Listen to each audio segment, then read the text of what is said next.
chers téléspectateurs de Wafrica TV, bienvenue dans cet entretien avec le professeur Chanda sur la question du vol des bébés au Cameroun. Nous avons entendu beaucoup de choses ces derniers jours sur la disparition du bébé, la disparition, ou entre guillemets, parce qu'on continue de chercher, d'enquêter, de comprendre à l'hôpital La Quintine de Douala. C'est la raison pour laquelle nous avons bien voulu nous entretenir avec l'auteur de l'ouvrage publié chez l'Harmattan, Femmes, maternité et préjugés sociaux. Bonjour professeur Chanda. Bonjour. Professeur Chanda, vous avez publié chez l'Harmattan. J'avoue que par rapport au titre qu'on vous connaît, ce titre est quand même exceptionnel. Femmes, maternité et préjugés sociaux.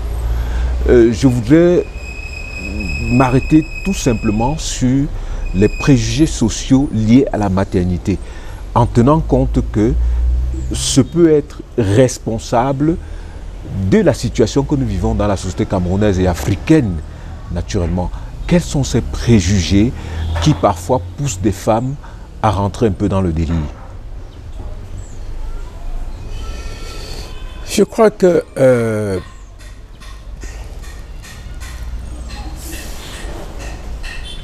quand vous parlez de société africaine, il faut infiniment relativiser. Parce que j'ai profondément le sentiment que nous avons tout raté, que nous sommes en train de rater la construction d'une véritable société responsable, assise sur des bases humanistes, assise sur des bases qui simplement valorisent la personne humaine, son intégrité, son amour-propre, sa dignité, et puis, pour tout dire, ses droits et ses libertés.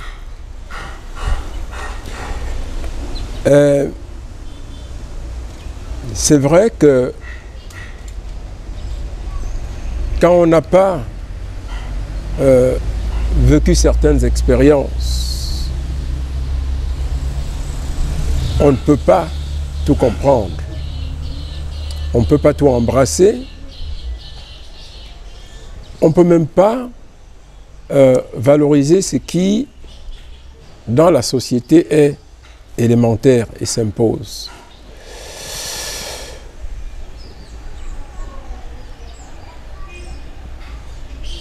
Nos lois, ou tout simplement notre système de gouvernance, de manière générale,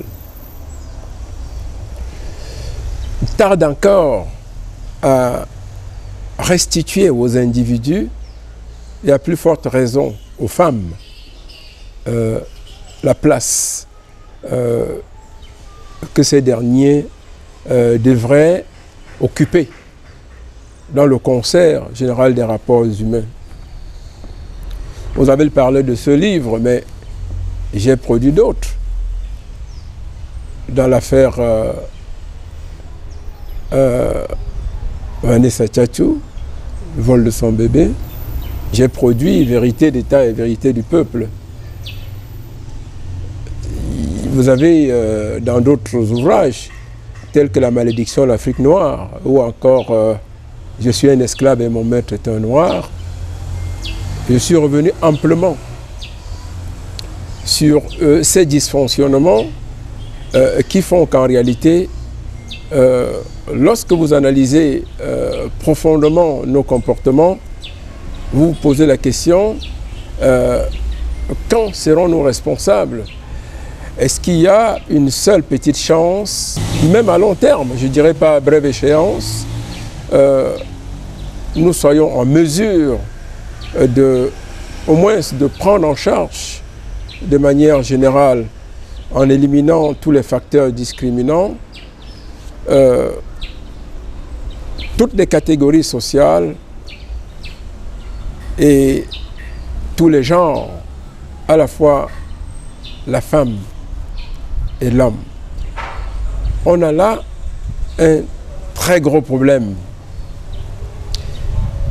Je suis d'accord, je suis même d'ailleurs heureux de vous entendre faire un parallèle entre cet événement, je dirais, cette presque pandémie qui n'est pas simplement camerounaise, hein, de trafic de personnes, je pense. Il faut parler plutôt de trafic de personnes au lieu de vol de bébés. Le trafic de personnes avec l'idée même, l'esprit de la femme dans le concert des rapports humains, dans l'organisation des rapports humains, dans la structuration, l'ordonnancement et la stabilisation de notre société. Il y a bien évidemment un parallèle très fort. Il y a une relation de cause à effet. Parce que j'ai été très choqué par certains commentaires à la suite de ce qui s'est passé à l'hôpital à Kintini. Je crois que beaucoup de personnes, y compris des personnes en qui et vers qui je voyais des capacités d'analyse des faits et des événements sociaux, se sont lancés dans un langage criminalisant, dans un langage peu apaisant, dans un langage en fait qui dit « Ah ben tiens, il y a un événement, il faut allumer les feux partout, tout est mauvais, il y a la catastrophe. » Non. Quand on parle de vol de bébés, de trafic de personnes tout court, il faut faire la distinction. Il faut se dire, vous savez, on entend très bien dire que on fait le commerce des personnes. On l'a fait depuis la traite négrière, on l'a fait depuis le commerce des esclaves, on le fait encore aujourd'hui avec les employés de maison même, si vous voulez. Là, c'est un pan qu'on retrouve de manière universelle, qui est une donnée fondamentale des défaillances ou de la cupidité, de l'avidité dans les rapports humains, où on fait tout pour avoir de l'argent, et on fait tout pour satisfaire certaines pratiques. Vous savez que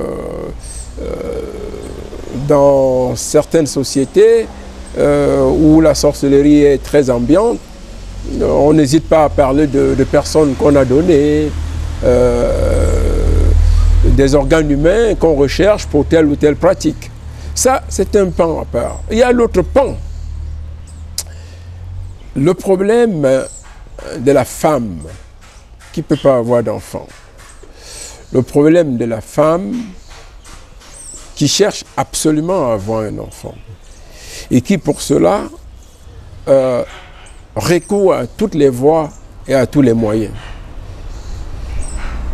Ça, c'est une dimension tout à fait à part. C'est une dimension à laquelle il faut consacrer beaucoup d'attention.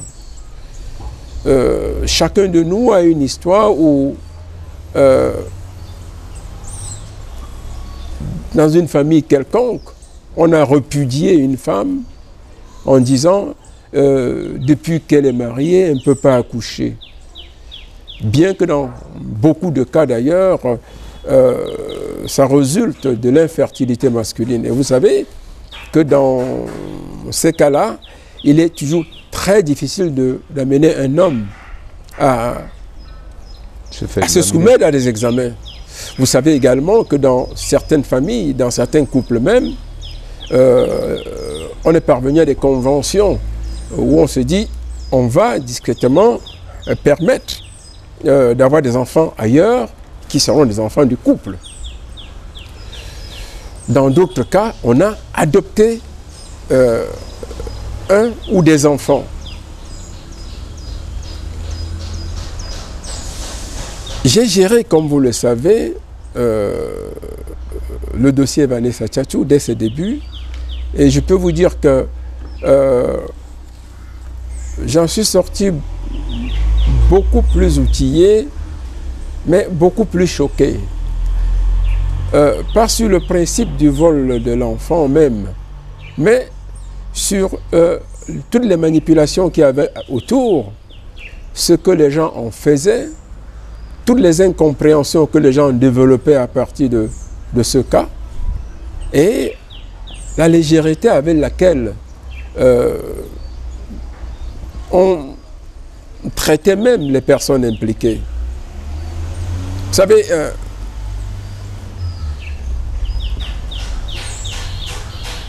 je n'ai jamais été partisan des actions opportunistes où on se lève pour se greffer sur ce qui existe déjà. Malheureusement, notre société est devenue un peu cela. Tous ceux qui font des commentaires abrupts ne peuvent pas affronter les problèmes réels.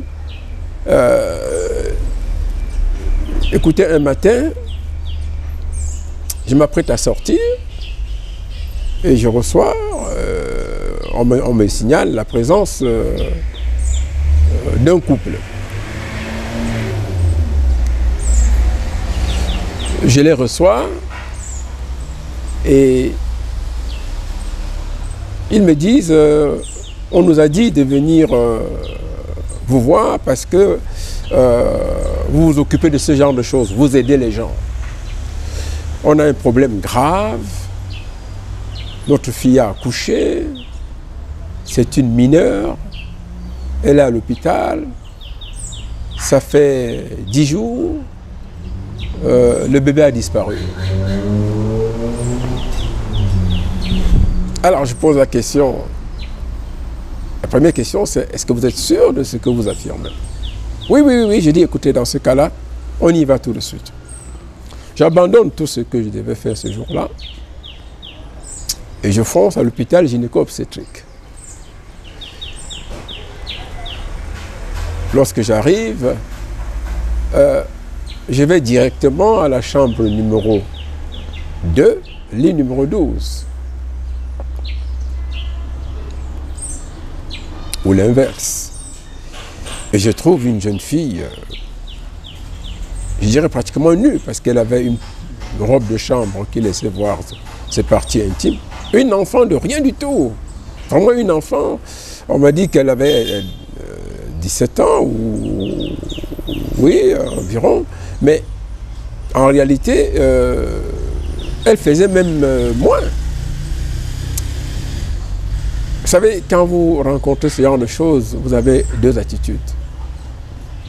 Soit vous commencez un deuil, soit vous devenez fou de rage. J'ai demandé, c'est vous? Mademoiselle Vanessa Tchatchou, elle a dit, oui, c'est moi, papa. J'ai dit, on a volé votre bébé? Elle dit, oui. Une jeune fille très brave.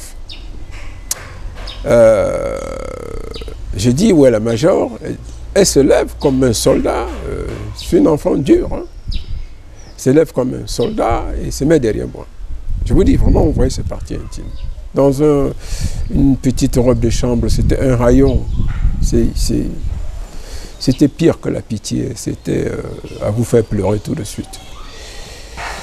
Et ce qui est très embêtant, c'est qu'au fur et à mesure que je volais dans le couloir, les infirmières qui passaient se moquaient d'elle. Ça, il faut avoir vécu ça. Quand je suis arrivé au bureau de la major, elle n'était pas là. J'ai insisté qu'on aille la chercher. Une jeune dame est venue. Elle m'a dit, qu'est-ce que vous voulez même au juste? Quand je lui ai expliqué que je venais aller pour m'informer, elle m'a dit de voir le directeur de l'hôpital. De toute manière, le dossier est chez le directeur. On a déjà tout dit.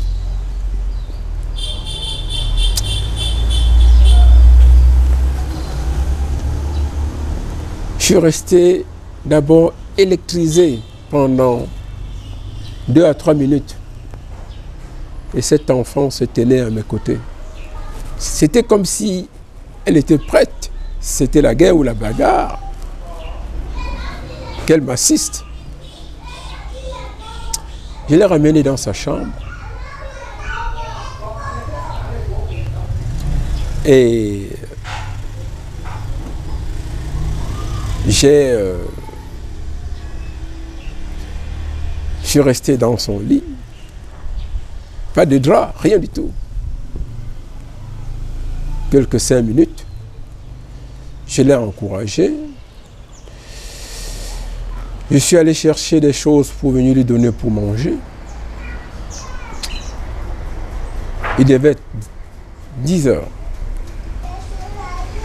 Et puis,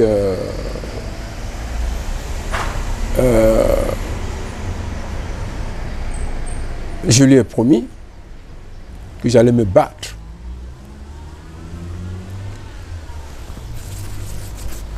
complètement pour qu'on retrouve son enfant. Alors, quand je suis sorti de là, j'ai préparé un communiqué de presse très dur au nom de la commission indépendante contre la corruption et la discrimination. Comicodi. Le Comicodi. J'ai saisi le délégué général de la Sûreté nationale, j'ai saisi le Premier ministre, j'ai saisi la présidente de la République. Voilà comment est née l'affaire du vol du bébé Vanessa Tchatchou.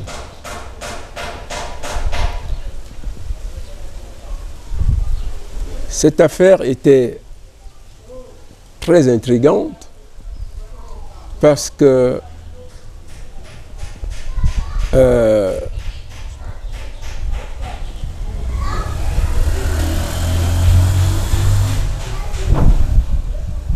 toutes sortes de versions intervenaient pour brouiller les pistes. Ce qui était constant, c'est qu'on reconnaissait que l'enfant était né et que on avait apporté les habits du bébé et que par la suite, tantôt l'enfant était prématuré, tantôt l'enfant n'était pas prématuré, tantôt l'enfant avait disparu de sa chambre.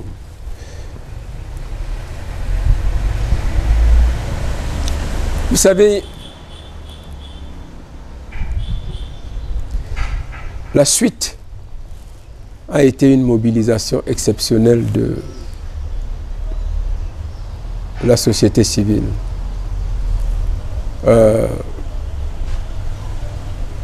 Il faut louer des gens comme Sosten Fouda,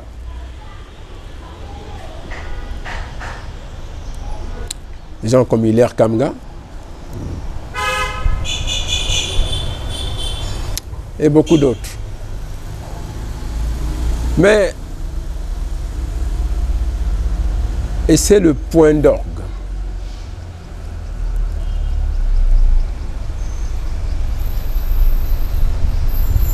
beaucoup de choses étaient dites, beaucoup d'autres étaient des... Il fallait distinguer entre des règlements de compte, entre des déclarations faites pour brouiller les pistes. Mais la petite était à l'hôpital. Nous avions décidé qu'elle ne partirait pas de là sans son enfant, quoi qu'il arrive. Les jours qui ont suivi, on nous a avancé beaucoup de noms.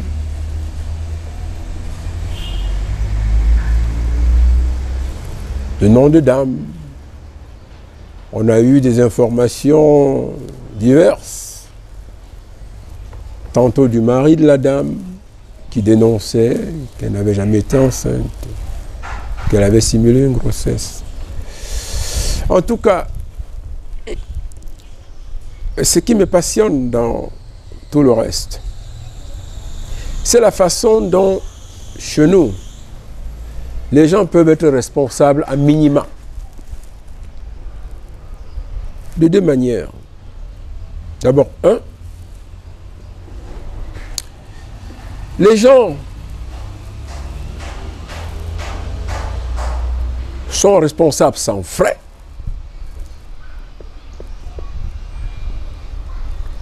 Parce que durant toute l'année 2012,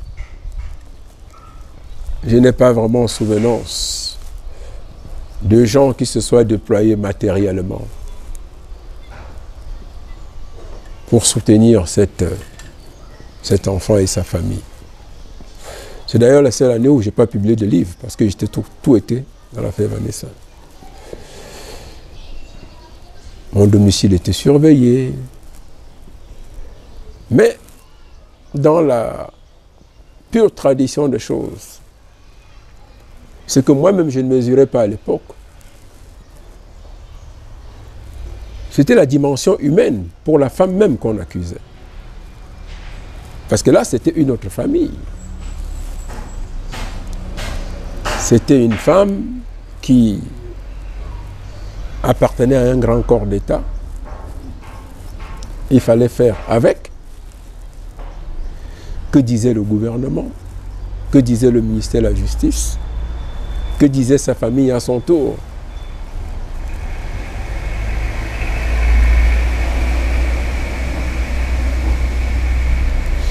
Il a fallu balader cet enfant d'une cachette à une autre.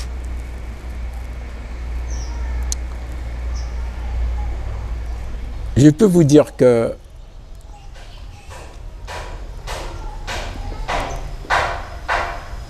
le discours sur le laxisme ou la légèreté des pouvoirs publics me semble déplacé. Le vol d'un enfant, c'est quelque chose d'assez grave. La traite des personnes. Tous les services de sécurité étaient mobilisés. Il y a ceux qui voulaient comprendre. Il y a ceux qui avaient des pistes. Il y a ceux qui ne voulaient rien comprendre. Il y a ceux qui avaient des pistes et qui voulaient s'en tenir au dénigrement. Vous savez, vous avez une situation comme ça. On vous dit, une jeune fille de cet âge-là, au lieu d'être à l'école, elle tombe enceinte. Elle commence à coucher partout avec des voyous. Elle est tombée enceinte. On n'en a rien à foutre. Et quelqu'un d'autre de vous dire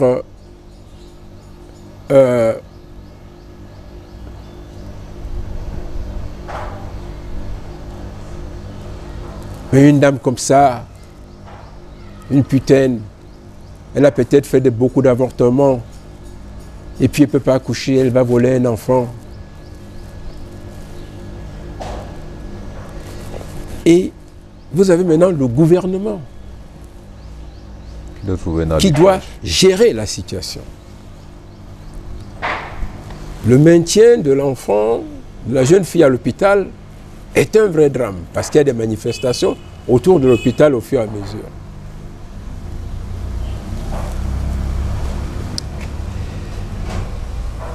Et on vous dit, je me souviens toujours du DGSN qui me dit, il faut faire quelque chose. Le président est à Genève. Et la diaspora lourde, violente, a assiégé son hôtel avec une poussette de bébé.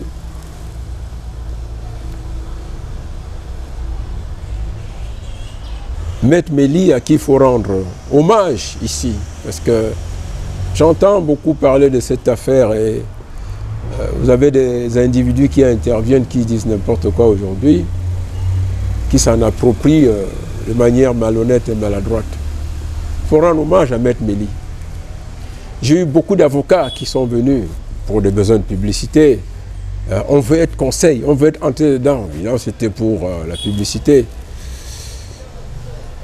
Maître Hippolyte Mélis, c'est quelqu'un que j'avais connu pendant les villes mortes, qui était jeune avocat stagiaire et qui passait les nuits au tribunal à défendre les étudiants parlementaires. Donc c'était quelqu'un de fiable, il le demeure d'ailleurs.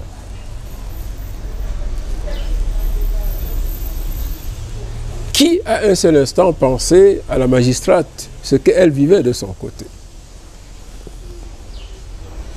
Parce que c'était lourd.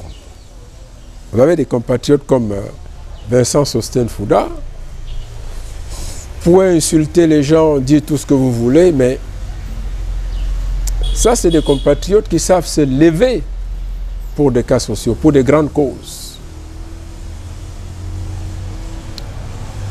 Il a pris sur lui d'essayer à son tour de faire un test ADN pendant que le gouvernement forçait pour en faire un autre, ainsi de suite.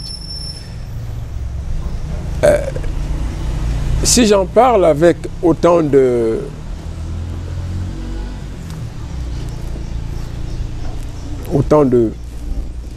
fermeté, mais aussi d'humilité, c'est pour rappeler que quand des gens se mettent sur les réseaux sociaux pour insulter Madame s'appelle Ebele, celle de l'hôpital à Kintini, je crois, il faut faire assez attention. De même que la jeune Vanessa à l'époque, que les gens traitaient de prostituée, tout ce que vous voulez, il faut faire assez attention. C'est des problèmes humains. Exactement comme quand on dit que le gouvernement est laxiste. Je pense qu'il faut faire attention. La tête des personnes est quelque chose d'extrêmement délicate. Parce qu'au-delà de ça, la société doit continuer. Et ceux qui ont survécu à ces événements doivent continuer une vie.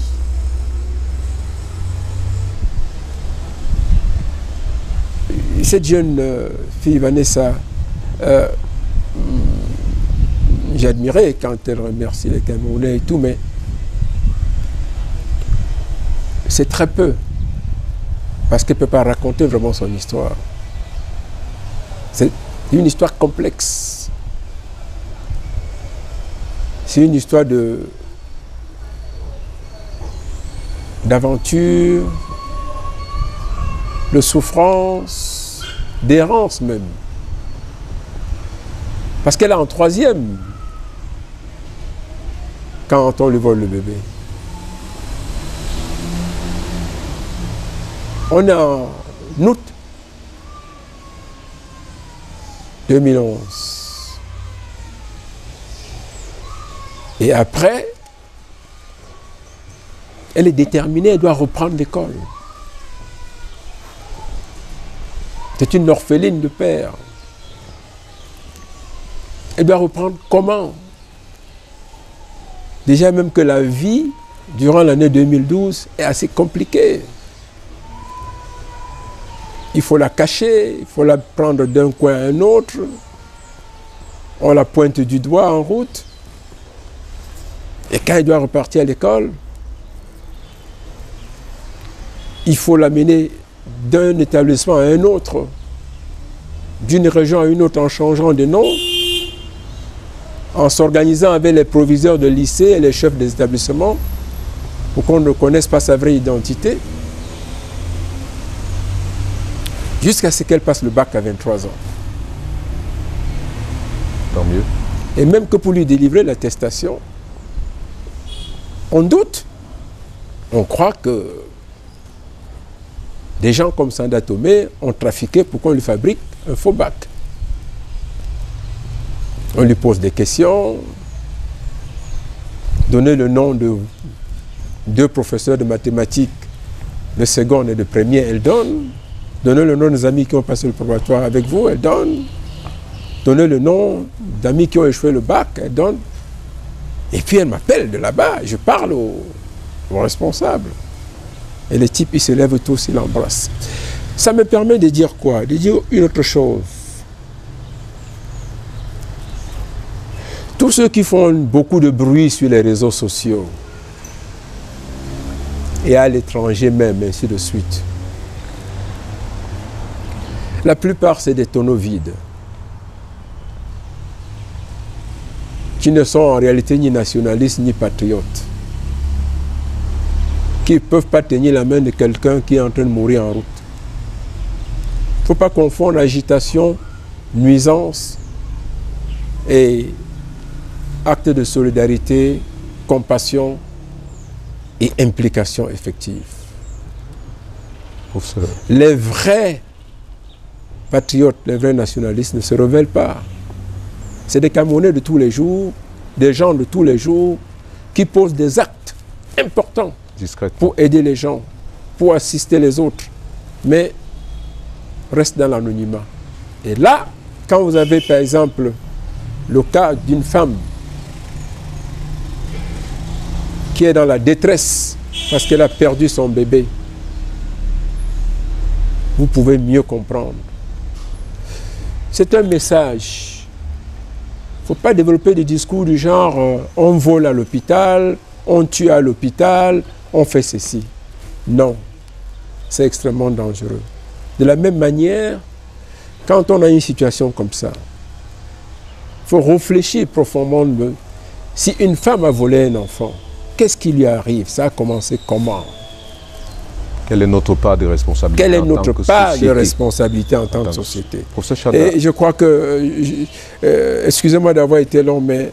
C'était important. Oui, c'est assez passionnant, oui. Pour comprendre la situation. Voilà, allez-y pour le reste. Professeur Chanda, dans le cadre de la commission indépendante contre la corruption et la discrimination, Comicodi, dont vous êtes le président, quand vous avez regardé l'affaire Vanessa, que vous avez suivi pratiquement de bout en bout, est-ce qu'à l'hôpital, il y a un vol de bébés? S'il y a un vol de bébés, est-ce qu'une dame accouche et quelqu'un vient arracher le bébé pour partir, ou alors il y aurait des réseaux dans les hôpitaux qui entretiennent cela? D'abord, je vais vous dire, il faut toujours un début à tout.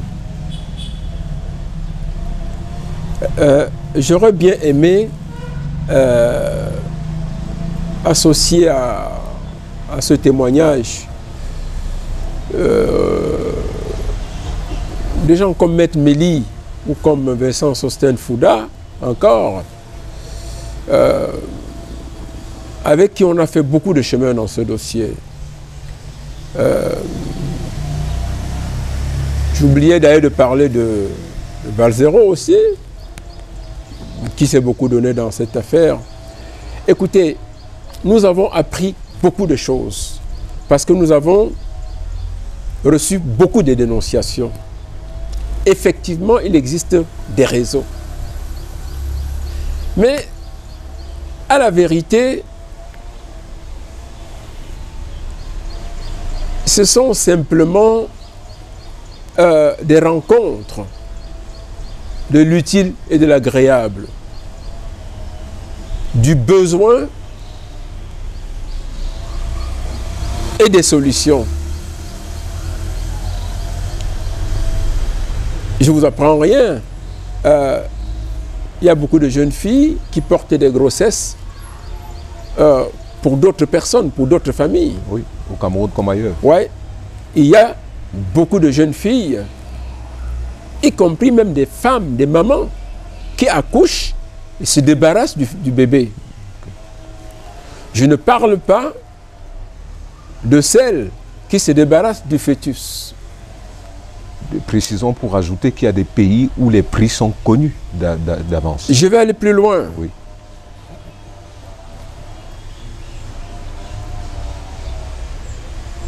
Nous avons des cas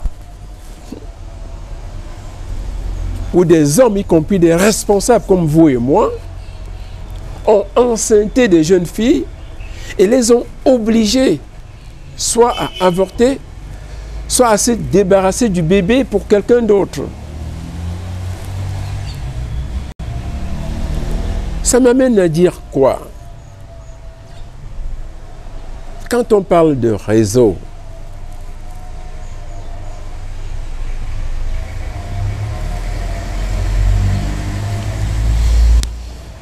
j'ai été pendant 20 ans conseiller juridique de l'organisation internationale SOS Village d'enfants, qui est une organisation qui recueille les enfants déshérités et s'occupe d'eux. Je peux vous assurer que les cas auxquels j'ai été confronté, et je voudrais ici rendre hommage à une Camerounaise comme Madame Claude Alvine Mbappé, qui a été pendant plus de 25 ans également directrice nationale de SOS Kinderhook d'enfants. Les cas auxquels j'ai été confronté, je peux vous assurer, vous font sauter la tête. Vous avez y compris des hauts responsables qui ont fait des enfants avec leur maîtresse et qui les ont placés. Imaginez donc... Quand vous dites placés, c'est-à-dire... qui en ont fait des enfants déshérités. Donc, imaginez donc les cas où ça intervient dans des milieux très défavorisés et qu'on trouve une solution pour en faire un commerce. Nous avons eu beaucoup de dénonciations après l'affaire Vanessa, après l'éclatement de l'affaire Vanessa, d'infirmières, y compris des religieuses, qui nous ont dit, voici et voici, nous avons reçu des demandes dans ce sens. Et les demandes, la plupart du temps, pouvaient venir de personnes très aisées. Et là, se pose un autre problème consciemment. À partir de quel moment est-ce qu'il faut porter un jugement négatif sur réellement un trafic, certes, mais objectivement, une convention destinée à donner à un enfant naissant de famille complètement démunie ou d'une jeune fille, d'une femme qui n'a plus de moyens, un avenir radieux. Il y a énormément de cas, on lit dans la presse, de femmes qui ont 6 enfants, 7, 8, et qui étouffent une grossesse qui balance dans des latrines un nouveau-né. Dans ce cas-là, dès lors qu'il y a un consentement entre une femme ou une jeune fille avec quelqu'un qui demande, un couple, peut-on parler de trafic ou d'actes répréhensibles?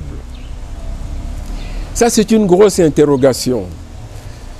Pour revenir au vol purement, spécifiquement de bébés, et ce qui se produit dans les maternités ou à l'occasion de relations contractuelles à l'intérieur de maisons où une ménagère disparaît un jour avec un bébé, ou des gens qui enlèvent un enfant sur le chemin de l'école, ou qui, tout simplement, s'organisent avec une nounou pour s'accaparer, pour s'octroyer la responsabilité d'un bébé, ce n'est pas un apanage du Cameroun. Ce n'est pas quelque chose qui se produit simplement dans un pays. Ça se produit dans toutes les sociétés. Ça nous permet de reposer le problème de l'importance, de la complexité de la maternité dans le vécu social. L'idée même fondamentale de parents dans la valorisation de l'individu dans la société. Vous savez, il y a des femmes qui sont très malheureuses parce qu'elles n'ont pas d'enfants. Il il y a des hommes qui vivent un drame parce qu'on a dit qu'ils sont stériles. Il y en a qui ont pu ajuster et qui font avec. Comment la société gère-t-elle ces situations? Et renvoyons la question de manière globale en termes de gouvernance. Existe-t-il ou existerait-il un seul gouvernement à travers le monde qui favoriserait le trafic des êtres humains et a fortiori le vol des bébés? Je dis non. C'est pour ça qu'il faut que nous ayons un discours responsable. J'ai beaucoup apprécié la descente du ministre camerounais de la Santé à Douala. J'ai trouvé ça extraordinaire. De même que les premières mesures prises par le professeur Essomba, le directeur de l'hôpital, que je connais personnellement, dont je connais la moralité, j'ai beaucoup apprécié. Je pense qu'il faut que nous soyons en mesure, chaque fois que des actes sont positifs, de dire, cette fois-ci au moins, on a fait vite, on a fait bien. Le ministre de la Santé est descendu à Douala. Maintenant, sur toute la mécanique, toute la construction qui a prévalu avant et après, on peut émettre tous les jugements que l'on veut, mais j'estime que dans ce cas précis, ils ont été prompts dans leur réaction. Professeur Chanda, est-ce qu'il n'y a pas tout de même une question de communication qui aurait manqué et qui a entretenu et construit des suspicions? Écoutez, il y a toujours, si vous voulez, une question de communication. La communication n'est jamais parfaite, nulle part dans le monde d'ailleurs. Il y a toujours quelque chose qui cloche. Je crois que j'aime souvent redire ce que m'avait dit Fauchivé. Gérer un État, être responsable dans une société, ce n'est pas aller à la boulangerie,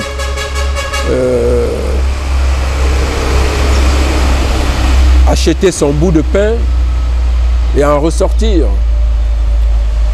Quand il se produit un événement tel que celui-là, que ce soit dans le cas de Vanessa Tchatchou, que dans tous les autres cas que moi j'ai connus, et encore récemment, donc, quand on parle de sur l'hôpital à Kintini, attendez, un responsable d'une structure qui emploie 1000 personnes, qui reçoit 3000 visiteurs par jour, comme l'hôpital La Quintini. Mais attendez, vous ne voulez pas dire que dès qu'il y a une élévation de voix au portail, ou dans un service, le directeur est au courant? Non. On lui rend compte. Et on démarre des enquêtes.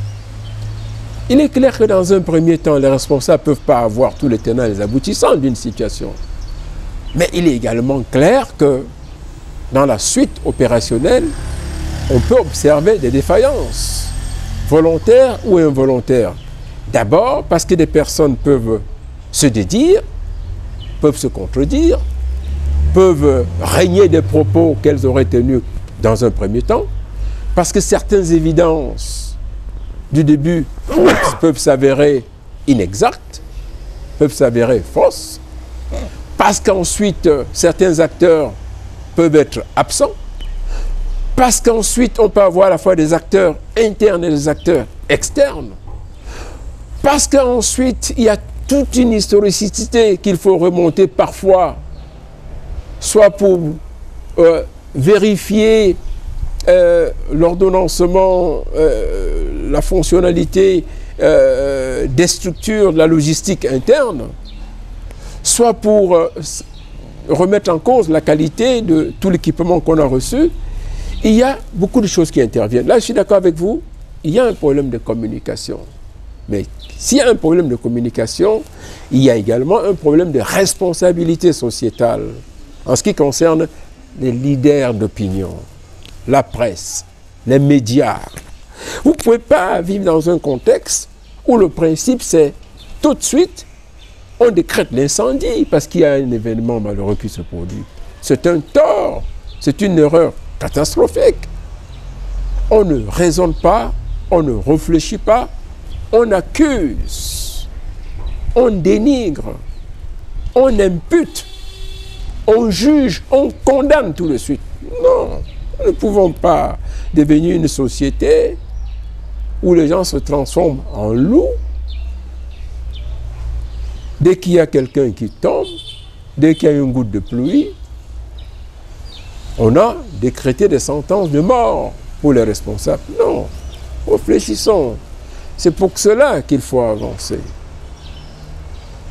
Je dis, aujourd'hui, pour ce qui s'est passé à l'hôpital à Kintini, beaucoup d'interrogations vont continuer à animer les couloirs, les titres de la presse, mais quand même, le fait que le premier responsable du département de la santé des Camerounais, soit descendu sur le terrain et qu'ensuite à l'interne, le directeur de l'hôpital ait fait un bilan, ait fait un check-up de son système d'administration est quelque chose d'extrêmement important.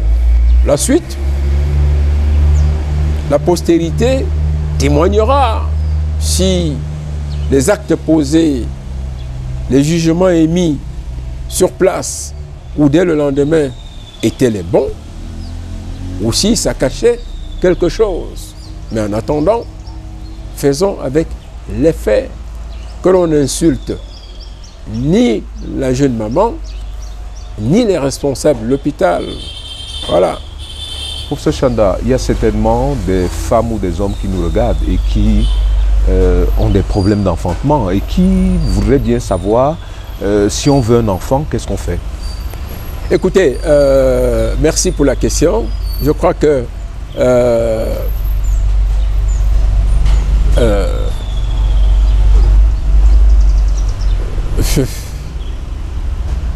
ne vais pas revenir sur la fameuse chanson « C'est la vie ».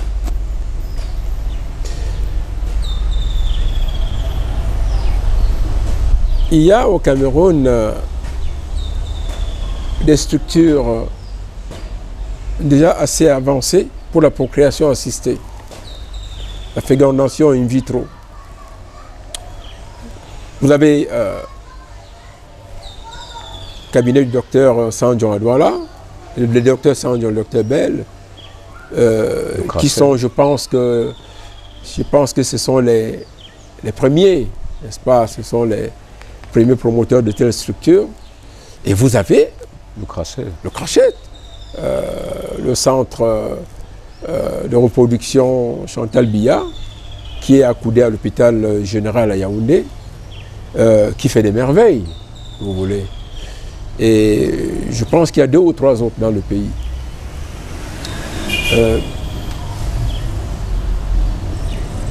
Ça permet de délivrer un message important. Parce que quand vous dites qu'est-ce qu'on fait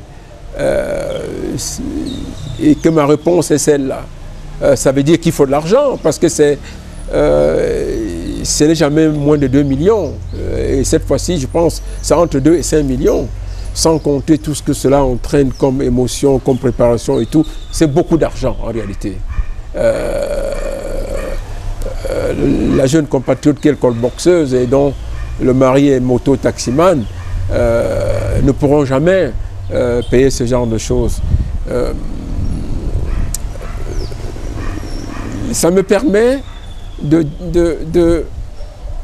prôner l'évolution vers une situation où le gouvernement va subventionner ce genre d'opération.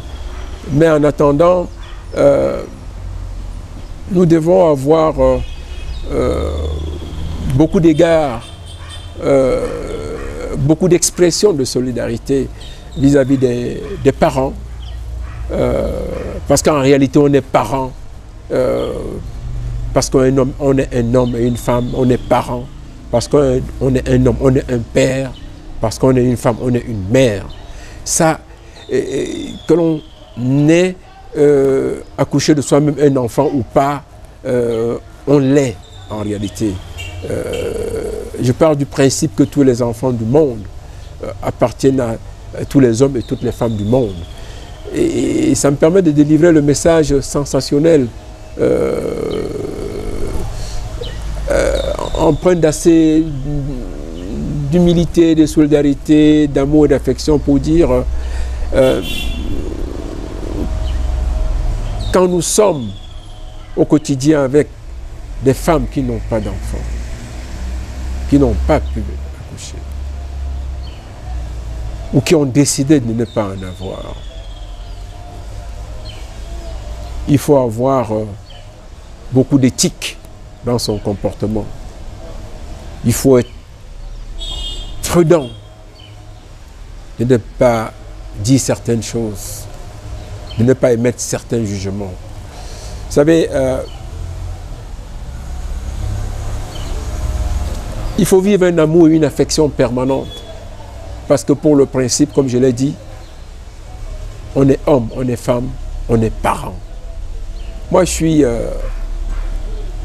conseil de plusieurs congrégations religieuses et toutes les sœurs sont mes mamans, en réalité. Elles m'appellent leur fils. Et je vois le genre d'amour qu'elles me portent, qu'elles me vouent. Je sens que c'est sincère. Et beaucoup entretiennent des orphelinats, des foyers. Je vois ce qu'elles font. Et je pense que c'est cela qui est important. C'est la manière dont nous nous comportons, le regard que nous avons en tant qu'êtres humains sur les autres humains qui font de nous des parents. Tous les enfants du monde appartiennent à tous les hommes et à toutes les femmes du monde. Professeur Chanda, pour sortir, rappelons peut-être qu'il existe dans le monde des associations qui essayent de réguler la situation en mettant en communication des personnes demanderesses et des personnes qui veulent peut-être, j'ai pas envie de dire céder de leurs enfants. Je prends l'Arche de Zoé, vous vous souvenez l'affaire avec la France, le Tchad. Oui, professeur. Est-ce que, en passant par ça, est-ce qu'une association comme SOS Village d'enfants, est-ce que quelqu'un peut s'adresser à une telle association pour poser un tel problème? Ah oui, d'abord je vais vous dire, alors là, d'abord,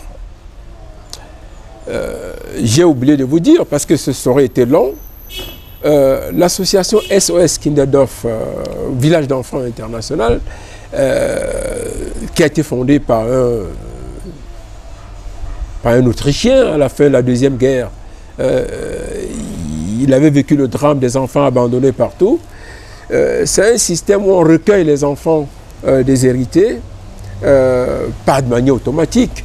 Il y a des commissions qui se tiennent, et puis on les encadre dans des villages qui sont vraiment comme un village, constitué de maisons, n'est-ce pas, de maisons à l'intérieur du village. Dans chaque maison, il y a entre 8 et 10 enfants avec une maman, et puis qui s'occupe des enfants de manière régulière.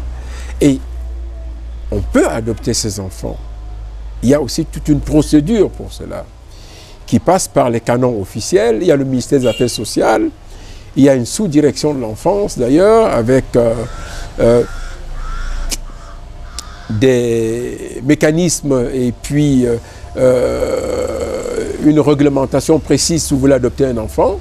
Vous vous adressez au ministère des Affaires sociales et puis ça peut être mis en route. Bon, bien évidemment, ça peut entraîner des problèmes. Nous avons géré l'affaire Kileba. Kileba, c'est une maman dont les 2 enfants avaient été placés parce qu'on disait qu'elle n'était pas très bien, ainsi de suite. Et puis, il a fallu toute une bataille pour retrouver les enfants. Et, écoutez, je vous épargne ça, mais quand même, je vais dire que on peut s'adresser à ces organismes-là sur le plan national et sur le plan international. Mais le plus facile, c'est de s'adresser au ministère des Affaires sociales. C'est vrai, la procédure est longue, mais dans les 3/4 du cas, la procédure aboutit. N'oubliez pas quand même qu'il y a aussi des formalités de moralité. on doit enquêter profondément sur la personne qui émet la demande avant de déterminer si, oui ou non, on peut, parce qu'il y a des centres d'accueil gérés par le ministère des Affaires sociales où on a des enfants qu'on peut faire adopter justement pour satisfaire les demandes de parents qui s'adressent au ministère dans ce genre de cas-là. Mais, une fois de plus, ça passe par une procédure extrêmement rigoureuse. Quant à l'international, il faut le laisser. L'international, vous avez parlé de l'Arche de Zoé, là c'était un vaste trafic, si vous voulez, où des gens allaient pêcher les enfants au Soudan, comme on cherche des grenouilles dans le désert, pour ensuite aller en faire un commerce en Europe. On ne sait pas en réalité si c'était vrai, leur caractère humanitaire ou pas, mais toujours est-il qu'il faut faire assez attention lorsqu'il s'agit d'organisations qui viennent de l'étranger et qui n'aient pas une politique et une visibilité comparable à celle de SOS Village d'enfants, qui, elle, est une organisation internationale avec statut consultatif auprès des Nations Unies, qui est installée dans près de 150 pays, qui a une longue pratique d'encadrement des enfants jusqu'au secondaire et même jusqu'au supérieur. Merci infiniment, professeur Chanda. Je vous en prie. Chers téléspectateurs, je retiens personnellement de cet entretien que nous devons faire garder beaucoup de prudence lorsque nous prenons la parole socialement, lorsque nous voulons rendre compte de ce que nous pensons d'une affaire. Il vaut mieux prendre toutes les informations disponibles, toujours en protégeant les parties, parce que notre société ne se disloquera pas. Nous avons pour mission de la construire et de la construire. Disons-nous à très bientôt sur Africa TV. Et non de la détruire. Et non de la détruire. Voilà.